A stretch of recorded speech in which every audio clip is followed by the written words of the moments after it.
Le ministre du Commerce, des PME-PMI était à Nkok à la suite d'une saisine par les autorités administratives de la zone économique spéciale de Nkok suite aux multiples interpellations des collecteurs concernant l'exploitation illégale en matière de rebut ferreux. Il était également question pour le membre du gouvernement de procéder à une prise de contact avec les responsables de Nkok, Ginette Mugola Massala, Ludovic Bitigui. Le ministre du Commerce avait été saisi le 22 mai dernier par l'administrateur de Nkok suite à une activité frauduleuse d'exportation des rebut ferreux et non ferreux enregistrés. Un fait qui a permis à la patronne du commerce des PME-PMI chargée des activités génératrices de revenus d'effectuer une descente du terrain. Il fallait à cet effet que je vienne m'enquérir de la situation. Parce que, en ce qui concerne les rebut ferreux et non ferreux, les textes réglementaires ont des dispositions particulières sur cette activité-là. Il nous revient à nous de nous asseoir, à toutes les parties prenantes, que ce soit les opérateurs économiques, le ministère de l'Industrie, du Commerce et même le ministère du Travail, parce que nous avons une forte activité qui se déroule et qui mérite d'être réglementée et formalisée. Cette visite du ministre du Commerce à la zone économique de Nkok a tenu toutes ses promesses. Nous attendons de l'État qu'il y ait un contrôle, puisque nous sommes des opérateurs économiques. Nous faisons des investissements pour pouvoir développer cette activité, donc qui est la fonte des métaux ferreux et non ferreux ici au Gabon.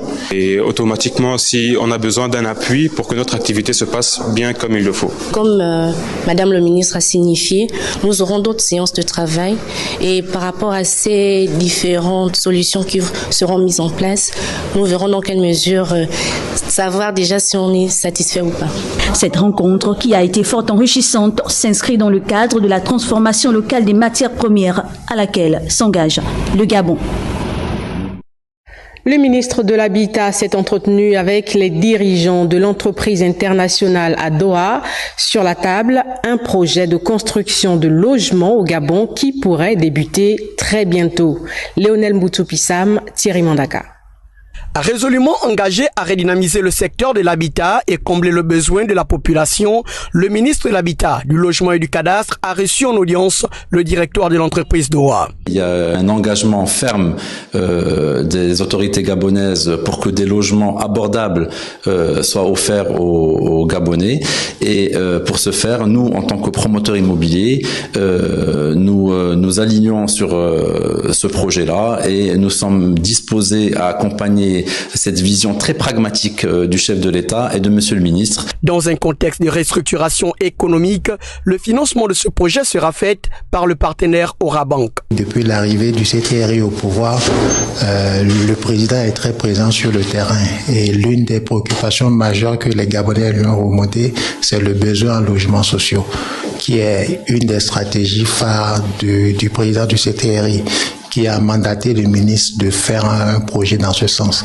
Un engagement qui matérialise son caractère citoyen. Accompagner l'État sur ce projet de mise en place de logements sociaux pour les Gabonais va être pour nous un pas majeur pour réaffirmer notre entreprise, notre qualité d'entreprise citoyenne au Gabon.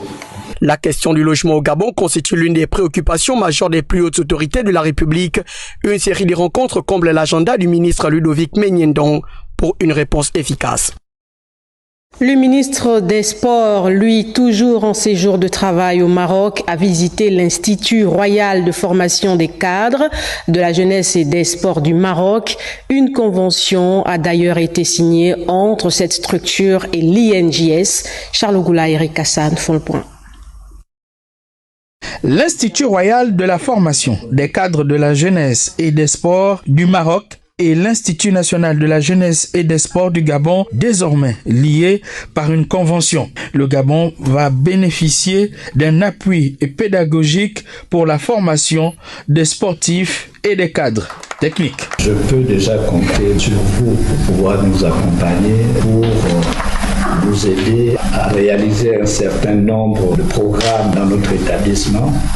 Parce que nous comptons effectivement mettre en place le système LMD à l'Institut national de la jeunesse et des sports du Gabon. Vous avez non seulement l'expertise, mais vous avez aussi également l'expérience pour nous accompagner. Nous avons compris vos attentes et nous partageons votre vision et votre ambition de mettre à la disposition de l'Institut de notre pays frère gabonais l'expérience marocaine dans le domaine de la mise en place d'un système licence, master, doctorat sur le volet académique.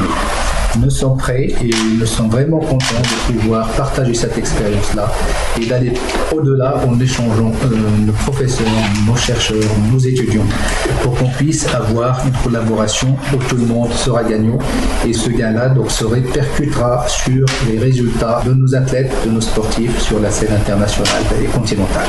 De façon pratique, 10 étudiants gabonais seront admis à l'IRF-CJS dès la rentrée prochaine et les enseignants marocains sont attendus à l'Institut national de la jeunesse et des sports.